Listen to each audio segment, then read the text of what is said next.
pertanyaan yang sudah kami rekap. Yang pertama terkait dengan pembinaan. Terkait dengan pembinaan, sebentar saya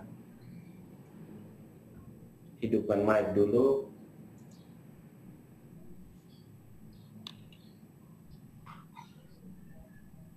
Tidak lupa pembicara ini kita rekam ya, Ibu Bapak, nanti saya akan share juga apa yang kita bicarakan semuanya direkam, nanti saya convert dia dan bagikan. Pak Ondi sudah ada, Pak Bill sudah ada, Pak Yanes.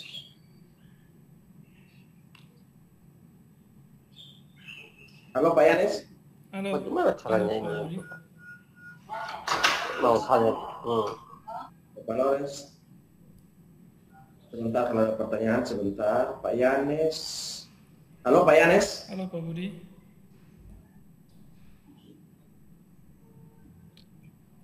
Pak Yanes bisa bicara? Tes mic. Pak Ondi? Tes mic. Oke Pak Kusa, baik. Iya. Saya akan sampaikan pertanyaan yang pertama ini sebagai bahan diskusi. Pertanyaan pertama yaitu apa saja, ini sudah Pak Uni sampaikan, tapi mungkin bisa dielaborasi lagi sedikit dengan Pak Yanes juga. Apa saja pembinaan dan pendampingan yang sudah dilakukan oleh Biro PPJ? Silakan Pak, bisa Pak Ondi duluan, baru Pak Yanes juga tidak apa-apa. Baik, ini dari saya terkait pertanyaan yang disampaikan. Pertanyaan pertama, apa saja pembinaan dan pendampingan yang dilakukan Biro PPJ? Tadi sudah saya jelaskan dalam slide sebetulnya mengenai program kegiatan yang kami lakukan. Yang kami lakukan itu diantaranya adalah melakukan konsultasi. Kita menerima konsultasi dari pelaku PPJ terhadap kegiatan-kegiatan pengadaan barang dan jasa yang mungkin ada kendala permasalahan. Kemudian juga kita melakukan program-program kegiatan BIMTEK dan pelatihan bagi para pelaku pengadaan, mulai dari pelatihan untuk PPK, kemudian sampai kepada pelatihan untuk penyedia terkait dengan pengadaan barang dan jasa. Kemudian mengenai nanti mungkin bisa ditambahkan, ya kami juga melakukan pendampingan untuk pembinaan terhadap perangkat daerah yang melaksanakan kegiatan-kegiatan terkait dengan penanganan COVID. Nah, ini ada pertanyaan, bagaimana perbedaan pembinaan pendampingan sebelum darurat COVID-19 dan darurat? Praktek yang kami lakukan memang pada sebelum darurat COVID, kami melakukan pada tahun lalu itu dalam bentuk pertemuan-pertemuan, baik BIMTEK maupun pelatihan. Tapi ketika masa darurat ini, masa darurat COVID, itu sesuai dengan protokol kesehatan, kami tidak melakukannya lagi, cuma kami melakukan dalam bentuk pertemuan-pertemuan online yang akan kami gagas, termasuk sebetulnya forum-forum seperti ini. Itu kami apresiasi untuk dilakukan. Kemudian juga terkait dengan pembinaan masa darurat ini terkait dengan yang keempat, solusi refocusing dan realokasi kegiatan Polres PPJ. Fungsi koordinasi antara kami dengan LKPP itu juga tetap berjalan melalui tindak lanjut aturan-aturan yang dikeluarkan oleh LKPP terkait dengan pelaksanaan PPJ untuk refocusing dan relokasi, dan itu sudah ditindaklanjuti dengan surat-surat gubernur kepada perangkat daerah dalam pelaksanaannya.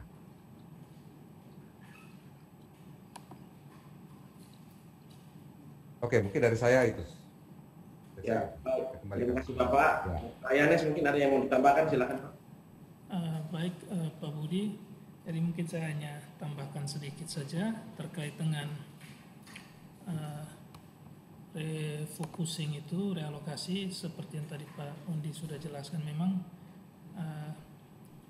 kami di Biro PBJ sudah mengeluarkan surat edaran untuk menangguhkan sementara proses PBJ yang sedang berjalan, kecuali ada beberapa area, salah satunya yang terkait langsung dengan penanganan COVID, pemberdayaan masyarakat, jaring pengaman sosial, dan ada pekerjaan-pekerjaan konstruksi tertentu yang oleh pertimbangan pimpinan bisa dilanjutkan, tapi yang lain itu di pending sampai batas waktu yang akan ditentukan kemudian.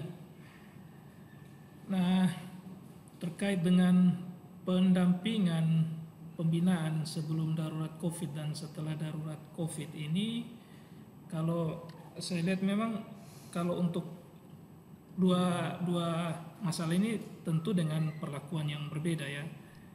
Kemarin juga saya sempat ditanyakan oleh teman-teman tim teknis yang mendampingi pelaksanaan konstruksi pekerjaan lab PCR itu, mereka sempat tanya-tanya bagaimana nih Pak Yanis ini, kita kemarin kontraktornya langsung kerja dan belum dilakukan penandatanganan kontrak dan lain sebagainya. Tidak apa-apa, jalan saja dengan SPPJ dan SPMK, nanti kontrak itu di akhir setelah perhitungan bersama. Dan pada yang namanya penanganan darurat otomatis biasanya diberikan fleksibilitas seperti itu, sepanjang nanti dalam klausul kontrak kita masukkan klausul disclaimer, misalnya jika terjadi kelebihan bayar, kemahalan ketika post audit, maka penyedia wajib mengembalikan kelebihan bayar itu untuk disetor ke negara atau daerah, seperti itu. Terus solusi terhadap pelaksanaan kontrak yang non darurat yang sedang berjalan apabila skenario terburuk terjadi, memang ini kami sudah mendampingi beberapa, termasuk salah satunya juga saya dengan Pak Budi dengan Pak Kusa itu untuk contohnya untuk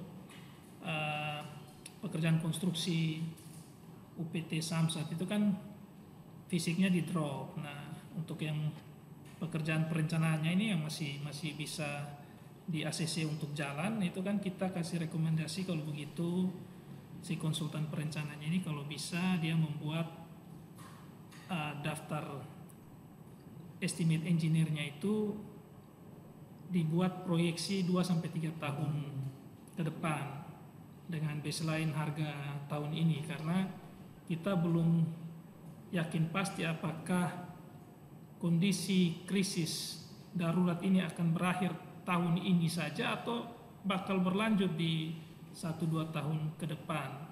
Nah, ini kita mitigasinya, kita antisipasinya dengan meminta konsultan perencananya untuk membuat dokumen perencanaannya itu dengan memproyeksi kenaikan harga di tahun berikut, sehingga jika memang tidak bisa dibangun tahun ini, dibangun tahun depan atau dibangun 2 tahun lagi, PPK tinggal menggunakan rujukan harga proyeksi yang sudah diberikan oleh konsultan perencana, seperti itu. Karena kita tahu memang di kondisi darurat COVID ini kan, ini kondisinya krisis global, bukan krisis kita saja di Indonesia.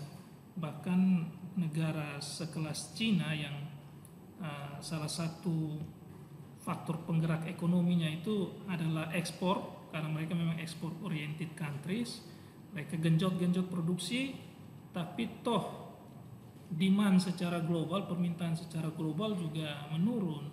Bahkan supply distribusi, supply chain itu juga kan terganggu, terhambat karena beberapa negara pemasok itu melakukan lockdown, dan ini juga berakibat pada kontrak-kontrak pengadaan barang, ya, pengiriman jadinya terlambat. Nah, itu sepanjang penyedianya menyampaikan menunjukkan bukti-bukti secara tertulis, maka itu bisa jadi pertimbangan untuk PPK memberikan asas kompensasi.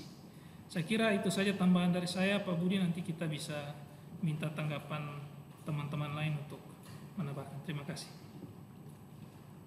Baik, terima kasih Pak Yanes, Pak Undi. Ini chat yang masuk ini banyak tentang korupsi, pekerjaan konstruksi. Jadi sebelum saya lanjutkan di daftar pertanyaan, kita bahas chat dulu khusus dengan Pak Bill. Ini ada pertanyaan dari Ibu Jo Anastasia dari Berau. Ini jauh sekali di Kalimantan ya. Ini beliau ada bersama-sama dengan kita. Luar biasa. Pertanyaannya, izin bertanya Pak Kusa, pada saat kegagalan pekerjaan di lapangan, apakah akan memungkinkan untuk diaudit atau diperiksa dari awal perencanaan persiapan pengadaannya? Silakan Pak Kusa. Baik, terima kasih Bu Anastasia ya. Bu Anastasia, sangat mungkin audit itu sampai pada persiapan pengadaan, dan biasanya memang itu lebih dulu sebelum PPK diperiksa. Karena di situ yang akan dilihat adalah sejauh mana PPK dan KPA menjalankan tugas pokok dan fungsinya. Jadi tim-tim yang membantu di dalam proses persiapan selain KPA dan PPK sebetulnya itu ranahnya administrasi negara. Tetapi mereka akan dimintai keterangan lebih dulu. Tapi yang akan ditanya adalah peran KPA-nya seperti apa, peran PPK-nya seperti apa, apakah ada intervensi KPA, apakah ada intervensi PPK. Nah, kalau turut serta, ya bisa. Tetapi kalau misalnya tidak ada intervensi, sudah dilaksanakan, ada kesalahan dalam persiapan PBJP, tetapi kemudian itu tidak menimbulkan kerugian keuangan negara, sebenarnya tidak ada pidana. Itu administrasi negara. Tetapi soal yang ditanya apakah akan diaudit sampai dengan persiapan, ya pasti. Itu sudah pasti. Kecuali nanti di situ ada suap dan gratifikasi itu terbukti, nah itu lain cerita lagi. Tapi sepanjang ada kesalahan-kesalahan, tidak akan ada masalah dalam konteks pidana, kecuali sampai dengan proses persiapan itu menimbulkan kerugian keuangan negara. Demikian mungkin jawabannya ini. Terima kasih Pak Bill. Jadi mengenai korupsi ini memang sangat-sangat seru sekali kalau kita bahas. Kebetulan Pak Ondi juga ini adalah pengajar tentang korupsi dari KPK juga. Nanti beliau akan memberikan beberapa insight. Tapi Pak Fahrul Rasyid sudah kembali bergabung bersama kita. Ini ada yang bertanya lagi, Pak Budi, mohon maaf. Sebentar Pak Bill. Sebentar. Iya. Kita beri kesempatan untuk Pak Fahrul Rasyid kasih beberapa pandangan tentang masih terkait pembinaan dan pendampingan. Kebetulan beliau juga mentor LKPP juga. Siap. Beliau berikan beberapa insight, kemudian kembali kita bahas, karena kalau bahas tipikor konstruksi ini kita sampai besok tidak akan habis, Pak. Sudah akan habis. Ya, siap. Silakan Pak Fahrul Rasyid.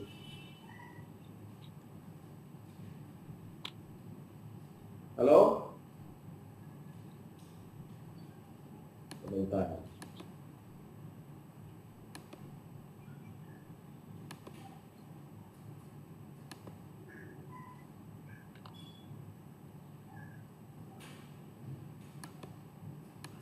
Pak Fahrul Rasyid sudah bisa?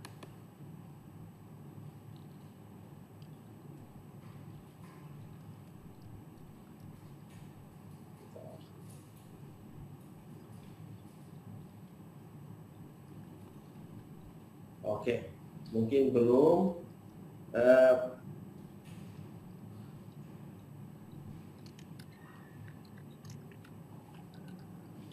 Baik Pak Bin, kita lanjutkan pertanyaan berikut terkait tentang tipikor di konstruksi.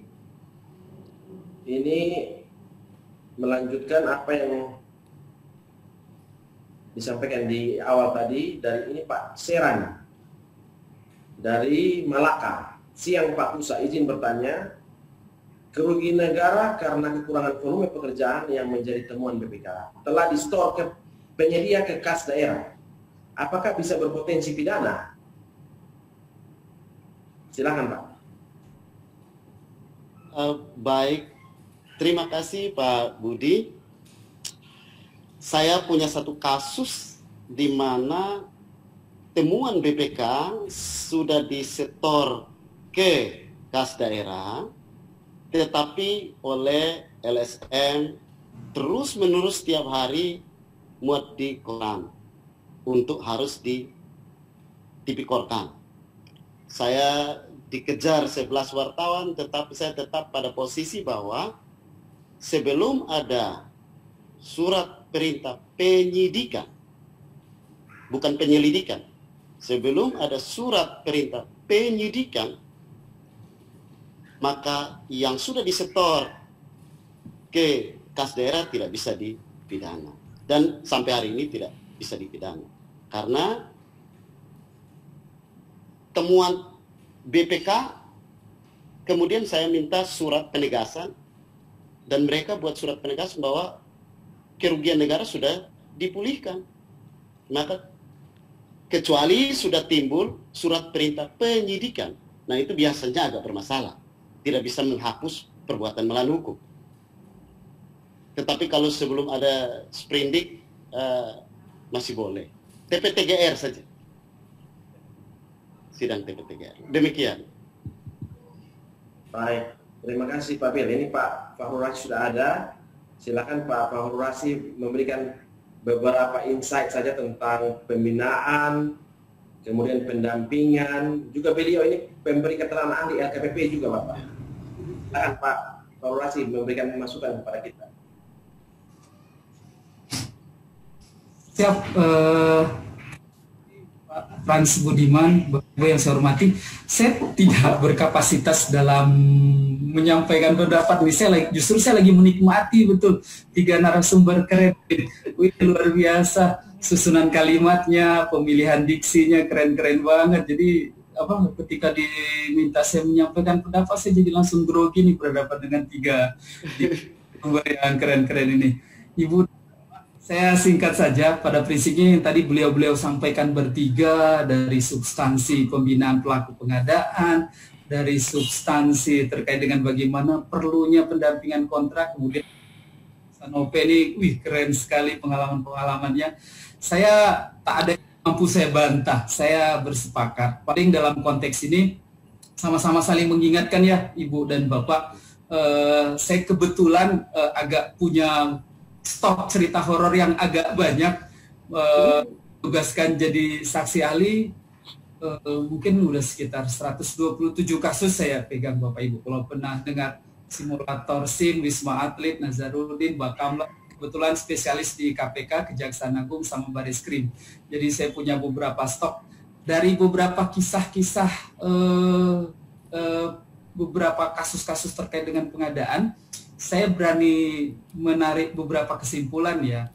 Intinya tadi beberapa lah yang sudah disampaikan beliau-beliau tadi, keren betul. Intinya sih memang kita berhadapan dengan berbagai macam variabel. Tadi Pak Ondi tadi itu sepertinya melalui sampai ada variabel dependent, independent segala macam. Saya yakin Pak Ondi tadi bercerita dari sebuah riset itu. Betul semua itu Pak. Mudah-mudahan ada di sini mungkin yang lagi nyusun tesis, disertasi. Kalau bisa lebih dalam lagi tuh biar bisa diketahui sampai beberapa persen variabel satu mempengaruhi variabel yang lain, biar kita bisa sajikan secara terbuka sebenarnya siapa sih faktor-faktor. Saya punya data dari beberapa kasus yang saya tangani di LKPP. Intinya sih ya Ibu dan Bapak, kita berhadapan dengan satu kondisi negara kita ini, ketika ada masalah, maka yang akan dimintain pertanggungjawaban adalah siapa yang punya kewenangan. Ketika ada masalah, itu yang akan dimintain pertanggungjawaban adalah siapa yang punya kewenangan. Daftar inventarisir cara APH, cara auditor, cara investigator itu mencari tahu siapa yang akan dimintain pertanggungjawaban adalah dengan melihat list kewenangan ini ada di siapa. Saya pernah jadi saksi ahli di Tipikor Kendari kalau tidak salah. Sepele sebenarnya, sang terdakwanya itu PPHP edisi Perpres 54. Hanya gara-gara dia bertubi-tubi harus menanggung kesalahan gara-gara PA yang mengangkat beliau itu SK pengangkatan copy paste dari SK PPTK. Jadi tugas PPTK ada di situ, tugas PPHP ada di situ. Sementara APH mencari ini penyimpangan apa, tinggal lihat cantolan. Ini ada di kewenangan siapa, ini ada di kewenangan siapa. Yang jadi masalah lagi, beberapa pelaku pengadaan di negara kita ini, banyak yang tidak tahu dia memiliki kewenangan apa. Banyak yang tidak tahu dia memiliki kewenangan apa. Saya kebetulan karena megang kampus juga, jadi suka nyuruh mahasiswa saya riset-riset. Saya mau wawancarai beberapa eselon 3 dan eselon 4 di dalam risetnya itu. Beberapa kabit, beberapa kepala seksi. Saya coba tanya, Bapak, responden pertama saya kepala seksi. Waktu itu saya tanya, Bapak, kepala seksi, ya Bapak boleh ceritakan ke saya apa tugas Bapak sebagai kepala seksi? Mayoritas responden saya bisa menjawab, tugasnya kepala seksi adalah bla bla bla bla bla. Hampir semua bisa jawab. Malah ada beberapa responden yang mampu menyebutkan tugas saya kepala seksi sesuai dengan peraturan gubernur nomor sekian, sesuai dengan peraturan bupati nomor sekian. Mayoritas bisa jawab. Saya kembangkan lagi, Pak, di samping sebagai kepala seksi, Bapak ada tugas lain lagi nggak di keuangan? Oh ya, saya PPTK juga, katanya. Bapak coba sebutkan 4 kewenangan PPTK di penjelasan pasal 12 PP 12 tahun 2019. Ucat langsung, nggak bisa jawab apa tugas PPTK, 4 kewenangan PPTK. Udah saya catat itu. Ternyata di satu kewenangan sudah mulai membingungkan. Bapak di samping Bapak ada tugas lain lagi enggak? Oh ya, saya juga sebagai tim teknis. Saya tanya, Bapak pernah baca SK atau surat tugas Bapak di pengangkatan sebagai tim teknis? Wih, tambah panik lagi. Memang tim teknis tugasnya apa? Wah, sudah. Ibu dan Bapak, sadar ataupun tidak sadar, kita ini, apalagi kalau Bapak Ibu di sini ada yang menjadi ASN ya, mayoritas ASN kayaknya. Sadar ataupun tidak sadar, kita ini dalam waktu bersamaan menjalankan beberapa tugas dan kewenangan loh.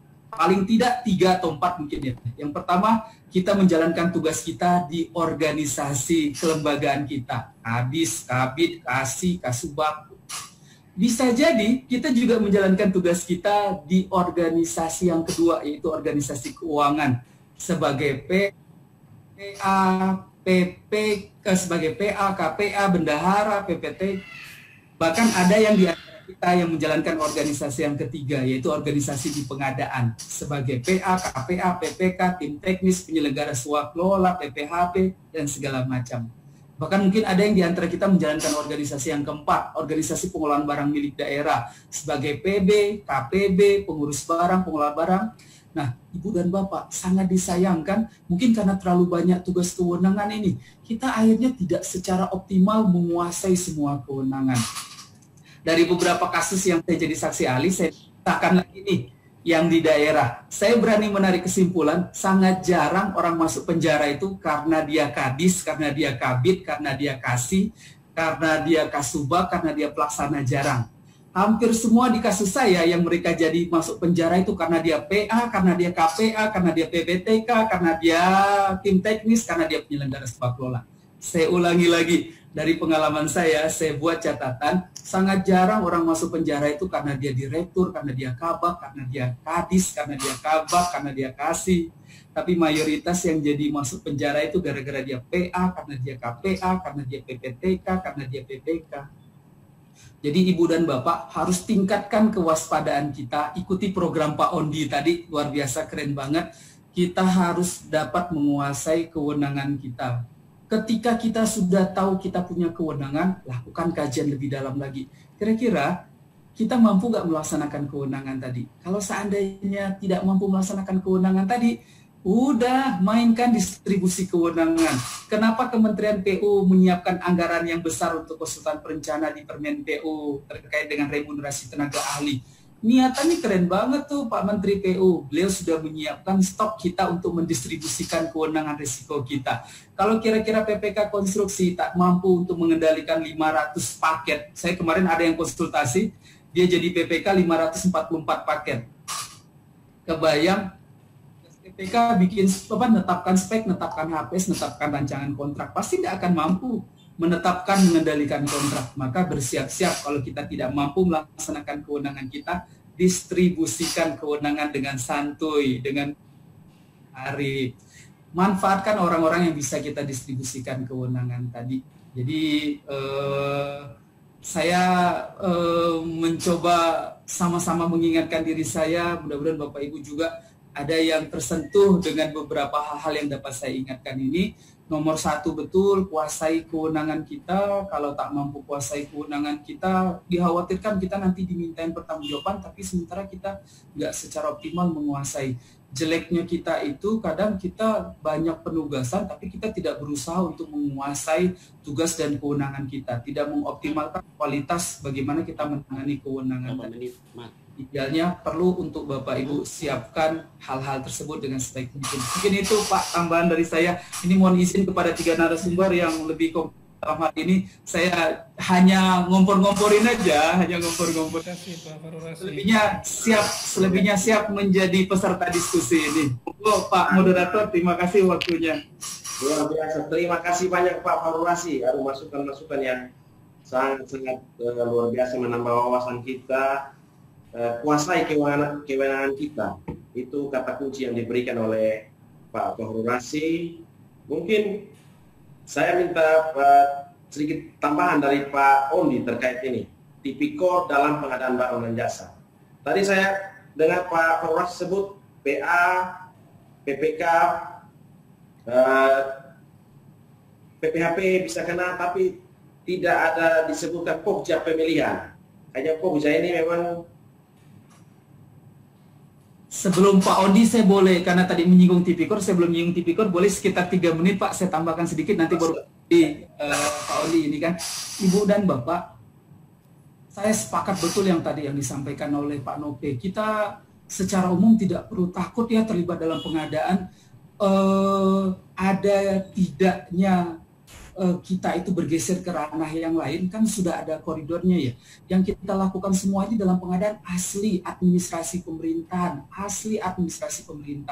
Acuannya juga Undang-Undang Administrasi Pemerintahan, Undang-Undang berapa 30 tahun 2014 ya. Jadi jangan pernah takut. Yang penting jangan pernah jahat. Fiktif, markup, rekayasa negatif, terima suap, terima cashback, terima sedekah hina dari penyedia, itu adalah hal yang memalukan, itu yang bisa bergeser kita ke ranah hukum yang lain. Bapak Ibu kerja normatif, penyedia ngantarin uang, balikin, tolak segala macam, nggak bakalan itu Pak. Tapi ada satu catatan, di samping itu kita tak bisa juga tidak waspada. Saya terpaksa harus berani menyatakan kita berhadapan dengan satu tantangan. Masih ada teman-teman APH, masih ada majelis hakim, masih ada teman-teman kejaksaan yang masih punya mindset teori. Kalau saya berteori, pidana itu baru terjadi kalau 3 variabel terpenuhi. PMH, KN, sama jahat. PMH, KN, jahat. Ini mazhab saya ya. Boleh dibantah oleh Bapak Ibu sekalian. Bergesernya pidana itu ketika 3 variabel sudah terpenuhi. PMH, KN, jahat. Perbuatan melawan hukum, kerugian negara, jahat. 3 variabel ini terpenuhi, baru jadi pidana. Itu persepsi saya. Tapi tak bisa kita pungkiri, masih ada hakim, masih ada aparat hukum, masih ada kampus yang menghadirkan lulusan-lulusannya dengan mazhab cukup 2 variabel saja sudah bisa pidana, yaitu PMH dan KN. Tanpa disiapkan alat bukti jahat, ini yang perlu kita waspadai. Saya berhadapan dengan beberapa kasus yang saya lihat ternyata ada perbuatan melawan hukum saja, ternyata perbuatan melawan hukum lebih di-breakdown lagi. Bukan hanya sekedar melanggar peraturan, ada APH yang melanggar SOP saja. Makanya saya di beberapa pendampingan saya di UKPBJ itu, saya berusaha mengingatkan hati-hati bikin SOP, karena ada beberapa APH yang menganggap SOP itu adalah turunan dari peraturan-peraturan. Melanggar SOP itu rangkaian pelanggaran peraturan. PMH plus KM sudah terjadi, sudah digeser-geser itu ke ranah pidana. Nah, makanya Ibu dan Bapak tertib administrasi, mendokumentasikan semua kegiatan-kegiatan kita, itu menjadi ikhtiar kita untuk memitigasi resiko kejadian-kejadian PMH dan KM tadi. Paling itu Pak Frans, monggo Pak Ondi, saya mohon diberikan masukan-masukan lagi nih terkait dengan beberapa statement saya yang mungkin tak semuanya sependapat, tapi saya hanya menceritakan beberapa kisah yang saya hadapi di beberapa kasus-kasus tipikor. Terima kasih banyak Pak. Waduh, kami mendapat berkat luar biasa hari ini. Pengetahuan yang sangat-sangat luas dari Bapak, menambah kita punya wawasan di NTT. Silakan Pak Ondi menambahkan tentang tipikor. Baik, terima kasih Pak Budi. Saya juga menyampaikan apresiasi untuk Pak Fahrul Razi ya, ketemu lagi di sesi ini. Dari saya, memang saya juga menjadi penyuluh anti korupsi untuk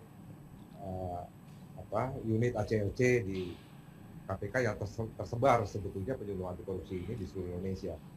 Kami di NTT ini ada 5 penyuluh, kemudian salah satunya saya sebagai penyuluh. Nah, apa tugas yang dibebankan kepada kami? Sebetulnya adalah upaya pencegahan. Jadi kami tidak pada ranah ketika ada kasus korupsi, tapi kita sebetulnya penyuluhan ini dilakukan sebagai upaya pencegahannya. Oleh karenanya sebetulnya aktivitas kami saat ini banyak ke bidang-bidang pendidikan dan pelatihan, baik itu pendidikan di tingkat sekolah, perguruan tinggi, dan juga pelatihan-pelatihan di lingkup aparatur, dalam lingkup aparatur. Nah sebetulnya dalam konteks pengadaan barang dan jasa ini juga bahan materi saya ketika saya diuji oleh tim KPK dalam kaitan sertifikasi kompetensi sebagai penyuluh. Saya juga punya pertanyaan saat itu adalah bahwa siapa dalam praktek PBJ itu siapa sebetulnya yang memulai korupsi? Ini saya kan Pak Budi Ini sebetulnya yang menjadi pertanyaan. Siapa sebetulnya yang memulai praktek korupsi? Nah, ini nanti lewat Pak Pak Fahrul Razi barangkali bisa menjawab ini. Nah, siapa yang memulai praktek korupsi ini sebetulnya? Nah, kami tidak melihat itu sebagai pembinaan, kami tidak melihat itu bahwa yang memulai itu dari luar, tapi kita berpikir saja bahwa jangan sampailah kita yang memulai. Pak Fahrul Razi bilang tadi bahwa kita ini diperkuat. Oleh karenanya di biro kami dalam beberapa rapat dalam ini saya selalu menekankan bahwa biro pengadaan barang dan jasa itu sebetulnya merupakan benteng anti korupsi. Apa yang kita sebetulnya tunjukkan biro pengadaan ini sebagai benteng pertahanan untuk kita tidak berpraktek korupsi. Itu sebetulnya yang kita tekankan di biro ini. Saya tertarik tadi Pak Fahrul Razi juga katakan bahwa yang penting kita tidak pernah jahat. Nah itu dimulai dari mana supaya kita tidak pernah jahat? Ya kami sebagai penyuluh kami laksanakan upaya-upaya pencegahan, karena bagi kami lebih baik kita cegah dulu lah supaya dari pencegahan itu praktek-praktek korupsi itu tidak dilakukan. Baik, saya rasa itu saja. Saya kembalikan ke Pak Budi. Terima kasih. Terima kasih Pak Ondi, tambahan yang baik sekali. Sebelum saya lanjut, kita masih ada sekitar 15-20 menit.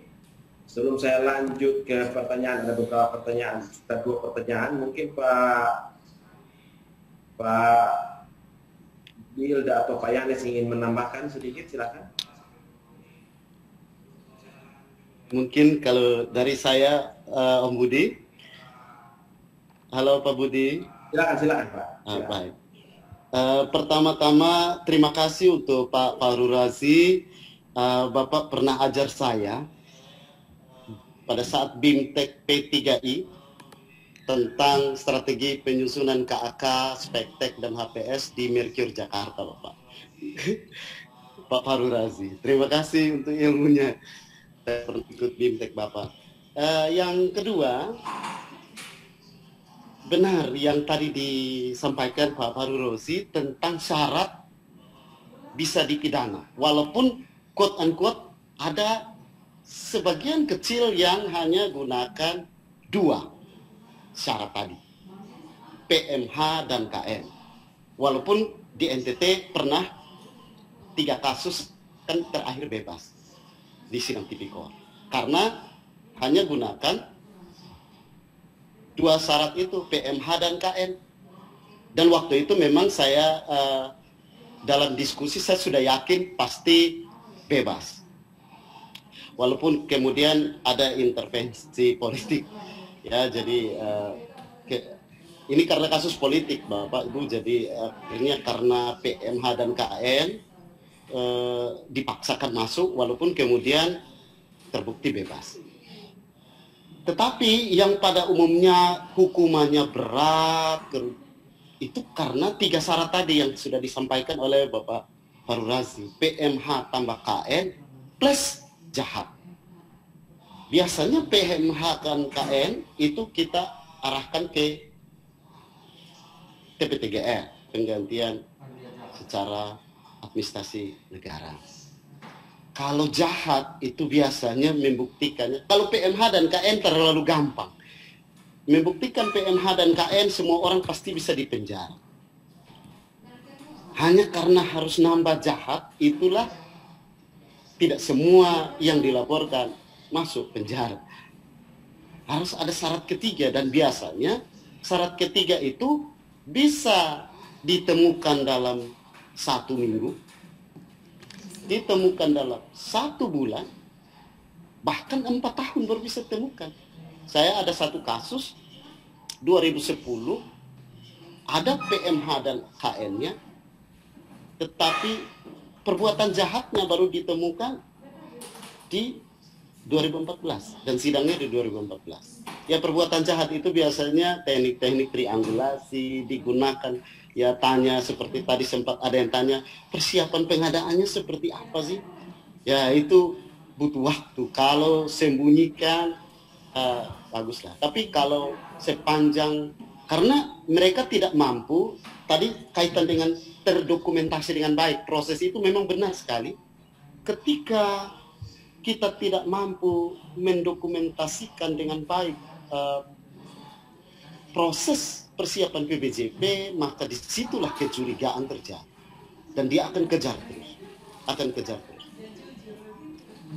Tetapi kalau misalnya tadi yang sudah disampaikan Pak Faru Razi, semua proses itu dilakukan dengan mekanisme yang benar, SOP-nya benar, bukti-bukti unjukannya ada, terdokumentasi dengan baik, kecurigaan itu tidak ada. Artinya tidak lalai di situ, tidak ada sengaja di situ, hanya lalai mungkin. Jadi istilahnya tidak ada unsur sengaja di situ. Sengaja itu ya ada misalnya dokumen yang dihilangkan, itu sabotase dan lain-lain, itu kecurigaan apa? Karena kalaupun PMH dan KN itu dipaksakan pasti bebas. Karena mens reanya, niat jahatnya nggak ada, itu tidak bisa.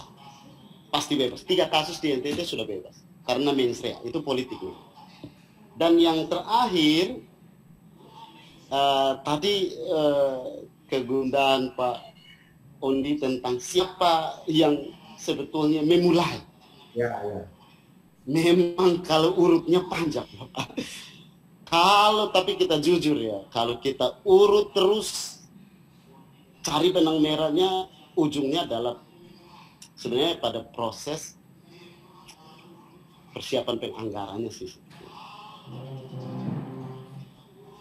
Kami pernah kena hukuman 3 tahun tidak dikasih APBN karena kami tidak bisa ke gedung perguruan. Kira begitu. Jadi mungkin praktik ini juga sama di daerah. Kalau mau ditarik, ujungnya pasti ke sana. Tapi ya itu, ada buffer. Biasanya sudah ada orang-orang yang siap jadi korban. Dan ya, yang kasihan itu PPK. Yang saya kasihan itu PPK. Kenapa? PPK itu ibarat gajah dengan gajah berkelahi, dia semut, dia yang keinjak. PPK itu paling sedih. Kami misalnya saya insinyur di kontraktor, saya sudah tahu itu salah, tidak sesuai spek. Saya lihat PPK-nya itu banyak. Kadang-kadang sedih juga. Senior saya, adik-adik saya, senior saya banyak yang kemudian kita harus berpelukan selesai sidang.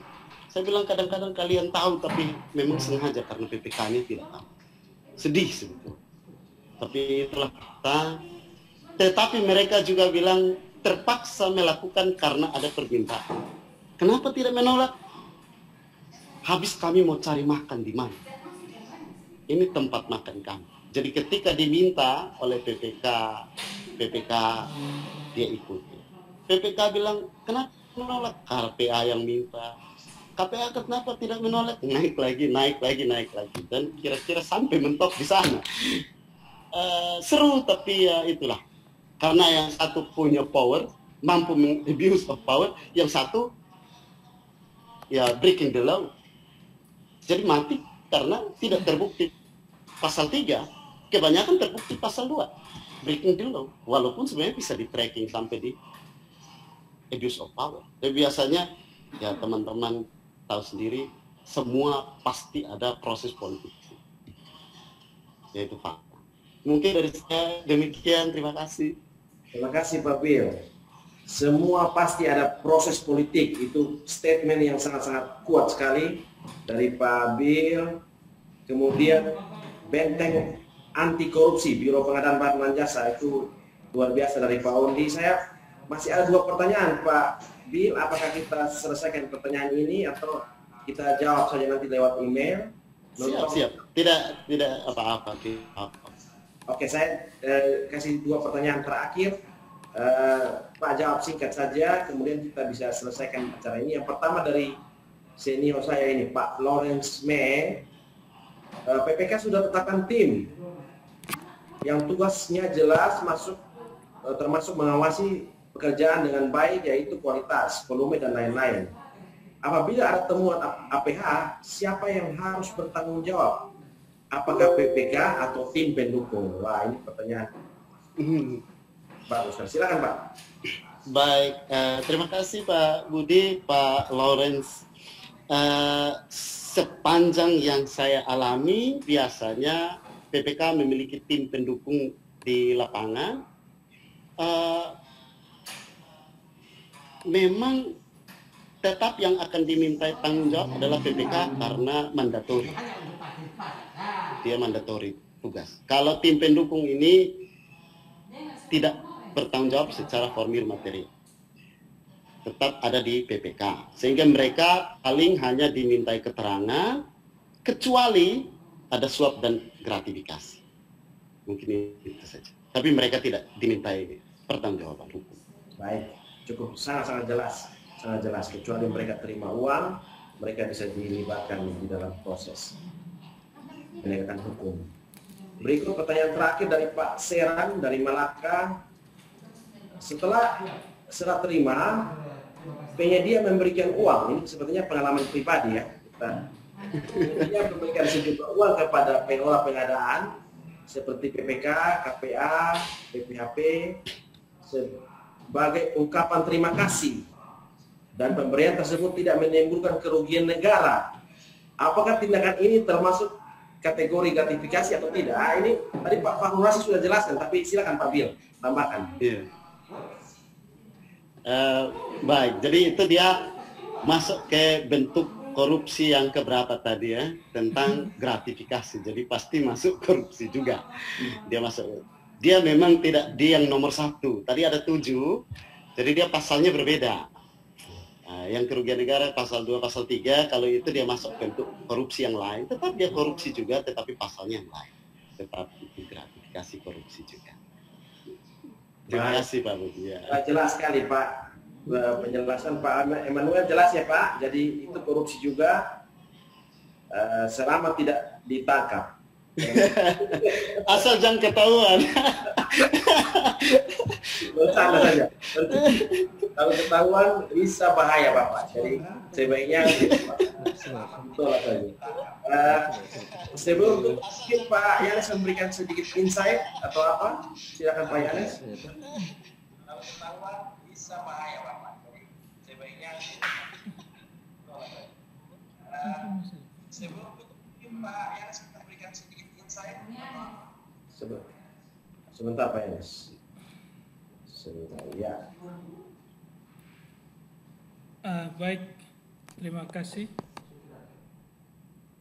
Halo, Pak Budi. Pak Yanes, sudah bisa? Dengar.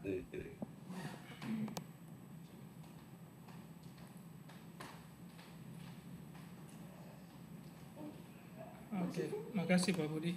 Suara saya kedengaran ya? Oke, baik. Jadi tadi saya pikir Pak Ondi, Pak Kusa, dan Pak Farurosa sudah banyak memberikan kita masukan, insight. Saya mungkin menambahkan beberapa poin saja. Jadi kalau lihat ke materi saya sebelumnya kan saya sempat jelaskan terkait dengan konsep RASI itu, konsep responsible, accountable, consulted, and informed. Jadi situ memang kita berbagi peran di situ, berbagi resiko. Jadi kalau memang secara kewenangan tadi disampaikan Pak Kusa, formal material memang ada di PPK, tim pendukung itu dia hanya membackup ya, kecuali ada kaitan suap menyuap, gratifikasi dan lain sebagainya.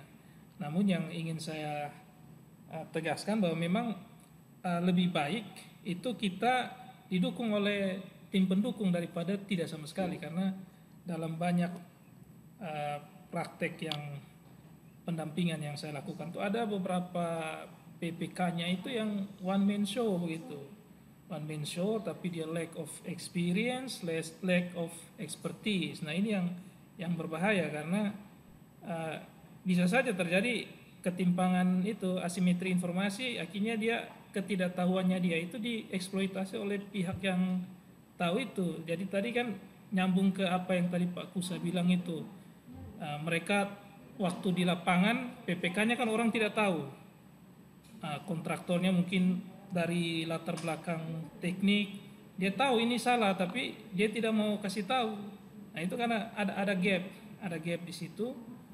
Ketidaktahuan kita itu kalau kita tidak didampingi oleh tim teknis yang paham akan dimanfaatkan oleh orang yang paham. Seandainya saja kalau PPK-nya punya tim yang kuat, bisa jadi kejadian itu tidak terjadi. Nah ini menurut saya beberapa hal yang menjadi highlight ya, agar para pihak dalam berkontrak itu didampingi oleh tim pendukung, tim teknis maupun tim ahli yang kompeten. Karena kalau saya lihat semangat dari Perpres 16 2018 itu kan kalau kita baca itu sebenarnya ada agen pengadaan. Nah ini yang kalau memang ternyata kita tidak kompeten, bisa jadi tugas kita itu kita bisa serahkan ke agen pengadaan karena tugasnya itu mutatis mutandis dengan tugas PPK dan Pokja. Nah kalau misalnya PPK-nya tidak mampu, saya kira tidak ada salahnya diberikan saja ke agen pengadaan. Nah agen pengadaan itu memang ada syarat-syarat kriterianya dalam peraturan lembaga nomor 16 tahun 2018, misalnya harus memenuhi KPBJ level 3 dan memiliki SDM yang kompeten. Juga agen pengadaan ini bisa dari pelaku usaha juga. Nah oleh karena itu kalau tidak salah ada surat edaran Kepala LKPP yang terbaru itu terkait dengan tipologi PPK itu. Mungkin ke depan PPK-PPK ini akan didorong untuk selain memiliki sertifikat kompetensi itu sesuai dengan di Perpres juga kan nanti selain sertifikat dasar harus memiliki sertifikat kompetensi. Jadi ke depannya memang PPK ini didorong untuk lebih kompeten. Nah ini juga menjawab dulu, saya ingat Pak Ferdindun, Kabak PBJ Rotendao sempat berdiskusi dengan saya apabila terkait dengan PPK itu, apakah ketika tidak ada yang mau jadi PPK itu bagusnya tunjuk ke siapa. Nah ini baru saya ingat, kita bisa tunjuk ke agen pengadaan itu, tapi alangkah baiknya ketika pekerjaan itu ada di OPD kita, ya kalau bisa PPK-nya dari OPD itu, karena memang kinerja kita kan diukur di situ. Maksudnya kalau sampai kita berikan ke agen pengadaan itu sama saja kita key performance indikator yang bisa mengukur kinerja kita kan dari program kegiatan yang kita rencanakan gitu. Jadi ya kalau menurut saya memang ini PR besar bagi kita untuk mendorong para pelaku pengadaan khususnya PPK, Pokja, PA-KPA itu mampu meningkatkan kompetensi dan kapasitas mereka. Jadi kita di grup forum WA juga, kalau menurut saya sudah melakukan pendampingan secara informal juga ya, selain saya dan Pak Undi di Biro, Pak Kusa di Politeknik, kita juga Pak Budi juga, kita sama-sama tergabung di beberapa grup di WhatsApp, juga sering membagikan informasi update regulasi sehingga teman-teman di lapangan itu selalu up to date dengan perubahan-perubahan regulasi dan informasi-informasi terkait dengan pengadaan. Semoga pengadaan ke depan berjalan dengan baik, tidak ada masalah. Baik. Terima kasih Pak Yanes. Ini Pak Kusa Pak sudah mau tutup, Pak Fir, minta maaf. Ada satu Pak Patriot 1982 ini memberikan pertanyaan ini. Itu dari saya, kita jawab singkat saja, terus kita tutup. Pertanyaannya, apa tanggung jawab konsultan pengawas bila terjadi kasus pada pelaksanaan konstruksi? Apabila sebagai PPK menangani paket dengan jumlah yang banyak dan apabila pengadministrasiannya kegiatan sudah baik, apa bisa PPK lepas dari jerat hukum dan konsultan pengawasnya yang bertanggung jawab? Wah, ini pertanyaan bisa pertanyaan menjebak juga atau tidak? Kita lihat, silakan Pak jawab. Baik, terima kasih Om Budi, Pak Patriot. Jadi tanggung jawab konsultan pengawas bila kasus pelaksanaan konstruksi PPK-nya paket banyak, pengadministrasian kegiatannya bagus, PPK tercepat jadi konsultan pengawas. Nah, kalau kasus sudah masuk dalam ranah tindak pidana korupsi, pengalaman kalau PPK sudah pernah terlepas. PPK selalu, konsultan bisa bebas, konsultan pengawas bisa bebas kalau dia sudah melaksanakan tugasnya. Misalnya dia melaksanakan tugas jasa nasihat teknis, ada notulen rapat, di rapat dia ada saran, ada surat teguran dan lain-lain, kemudian itu tidak ditindaklanjuti, maka konsultan bisa tidak kena.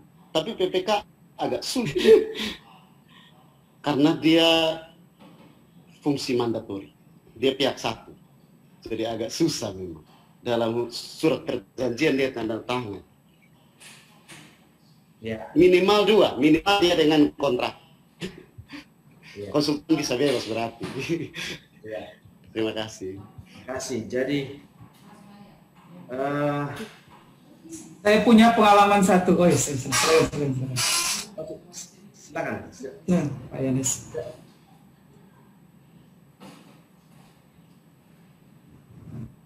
Pak Budi, mungkin ada satu.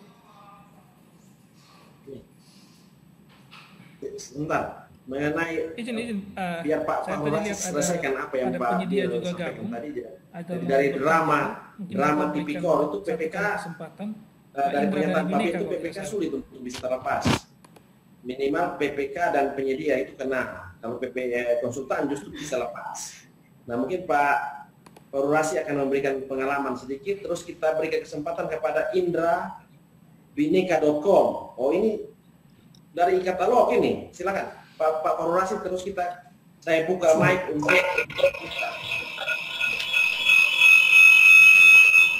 silakan Pak Rurasi. Iya, siap. Saya punya pengalaman di saksi ahli di Tipikor. Salah satu Tipikor lah ya, saya nggak sebutkan. Ditangani oleh Kejati, supervisi KPK langsung. Kasusnya pekerjaan konstruksi. Dari awal sampai dengan akhir, tersangkanya bertubi-tubi itu. Total sampai dengan persidangan itu 14 tersangka. Mulai dari PPTK, konsultan perencana, konsultan pengawas, tim teknis, semuanya jadi tersangka. Sampai sidang jadi terdakwa. Yang nggak jadi tersangka, yang nggak jadi terdakwa cuma satu, PPK.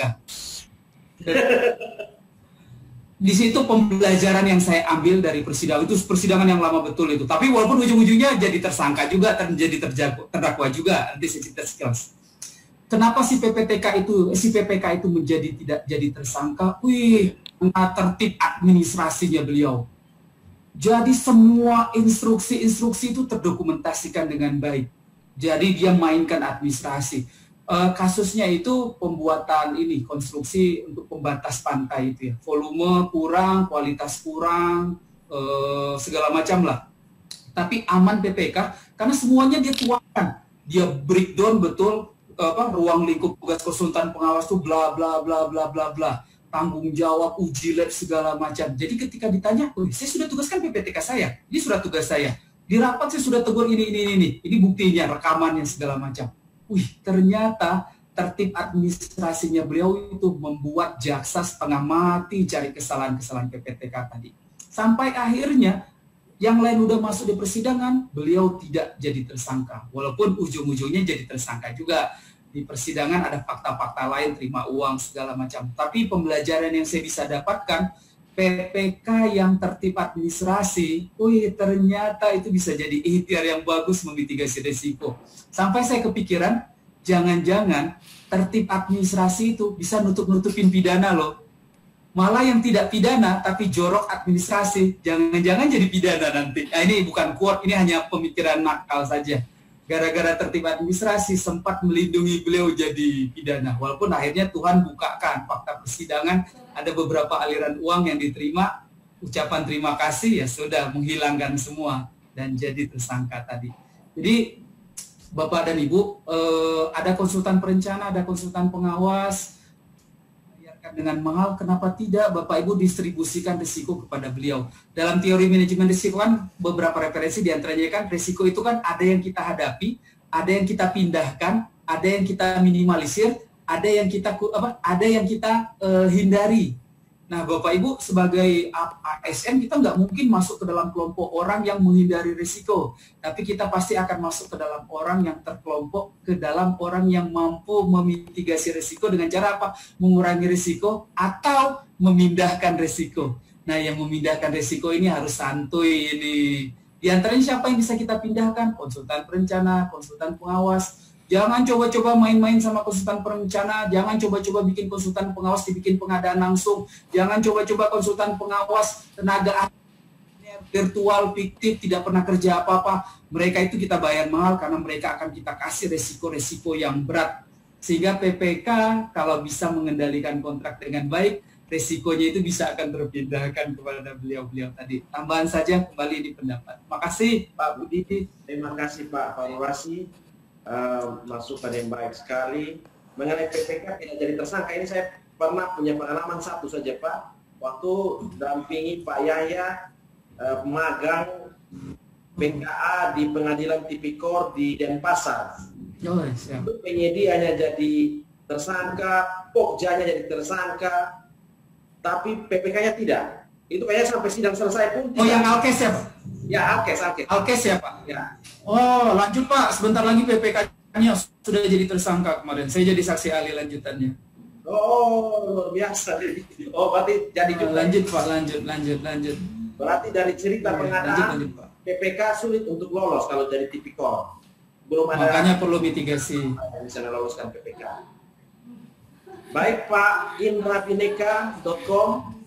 Pak, saya buka ini kesempatan terakhir, tanya singkat dan to the point kepada narasumber yang mana. Silakan Pak. Terima kasih, Pak Kasih. Saya mungkin bertanya, mungkin ke Bapak mungkin yang terkait, karena saya juga mengikuti pas ketika di tengah jalan. Jadi, saya perwakilan untuk di Provinsi NTT ini sebagai penyedia dari Bhinneka.com. Mungkin seperti Bapak-Bapak juga ketahui bahwasanya kami adalah perwakilan untuk penyedia e-katalog, dari e-katalog.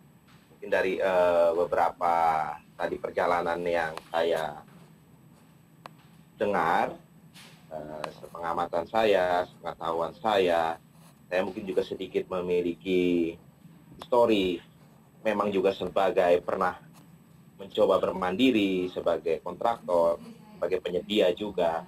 Namun sekarang saya coba untuk bergabung di Bhinneka.com ini.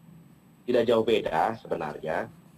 Namun ada beberapa mungkin pertanyaan agak sedikit perbedaan yang dari mungkin melalui sistem tender ataupun pengadaan langsung gitu kan.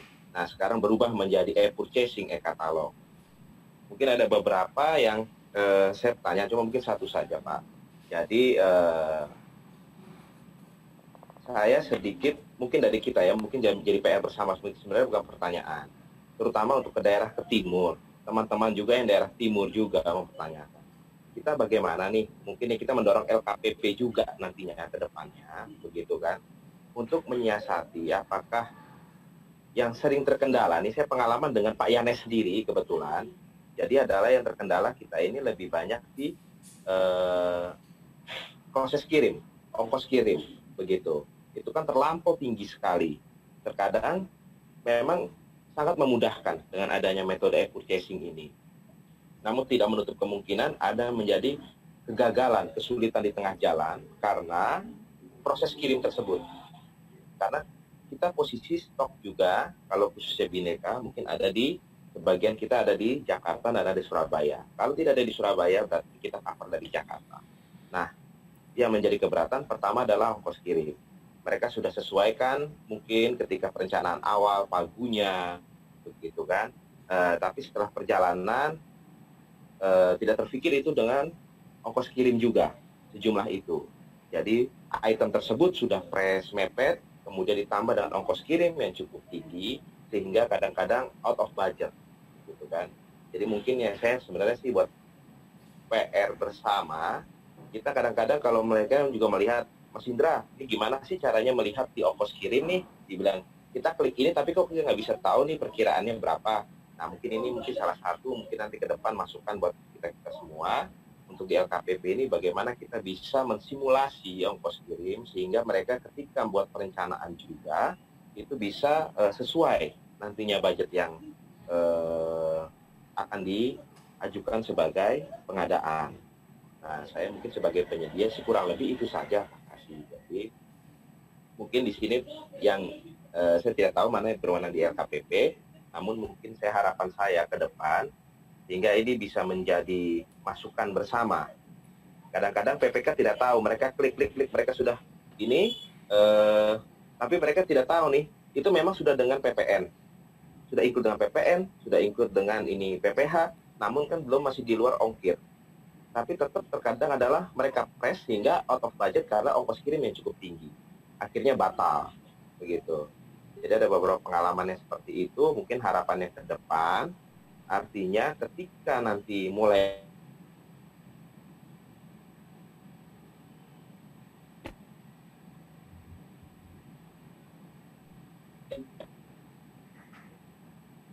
baik, terima kasih Pak. Saya itu begitu. Ya, makasih Pak Indra.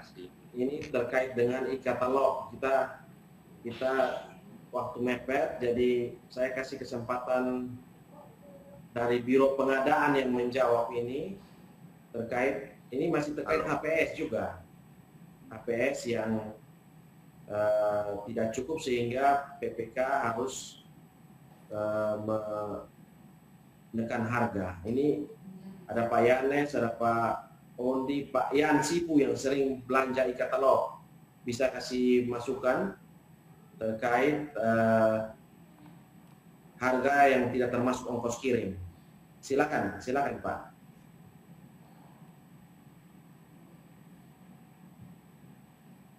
Ya, silakan Pak.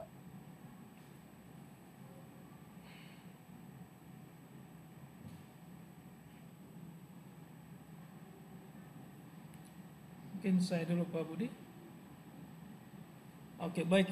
Terima kasih Pak Indra. Jadi memang saya punya pengalaman dengan Pak Indra, justru kebalikan. Jadi setelah saya survei-survei harga di luar, ternyata harga yang dikasih Pak Indra ini lebih kompetitif lah, dengan spek yang lebih di atas dengan harga yang kompetitif. Tapi memang sebenarnya saya sendiri diperhadapkan dengan dilema ya, karena kalau jujur, kalau mau boleh dibilang jujur, saya lebih berpihak pada penyedia lokal sebenarnya. Cuma itulah, kadang kita ini pelaku pengadaan diperhadapkan dengan semacam trade off, dilema apakah kita mau memberdayakan penyedia lokal atau kita membeli di perusahaan besar kayak Bhinneka.com. Ini kan perusahaan besar.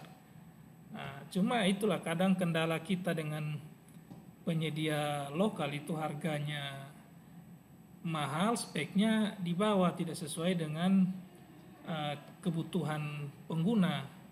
Tapi memang sebenarnya masalah ini sebenarnya kalau kita lihat ini kan menang kalah ini sebenarnya. Kalau saya lihat win and lose ini. Kalau kita berpihak pada penyedia lokal, sebenarnya toh kita juga akan memenangkan penyedia yang ujung-ujungnya perputaran uang itu ada di daerah sendiri. Tidak ada capital flight yang lari ke misalnya ke Jawa lah begitu. Tapi memang kita juga selaku pelaku pengadaan kita harus bersikap profesional begitu. Ketika ada penyedia besar yang memberikan harga kompetitif dengan spek yang bagus, bahkan kalau kita beli dengan Bhinneka kan barang sudah sampai, bahkan kadang sudah sampai berbulan-bulan juga pihak Bhinneka belum tagih uangnya. Itu yang kadang saya juga heran begitu. Nah, jadi memang kalau saran saya dengan masalah ini mungkin oke lah, ada beberapa PPK yang mau beli di penyedia lokal silahkan, atau mau beli di luar juga silahkan melalui katalog purchasing silahkan, tapi pastikan ketika melakukan proses identifikasi kebutuhan, masuk ke tahapan riset pasar, survei harga itu dilakukan dengan baik, sehingga pada akhirnya nanti harga yang masuk dalam dokumen anggaran, harga yang dijadikan HPS itu sudah up to date dengan harga pasar nantinya, sehingga tidak ada lagi kejadian seperti yang Pak Indra sebutkan tadi itu, out of budget gitu.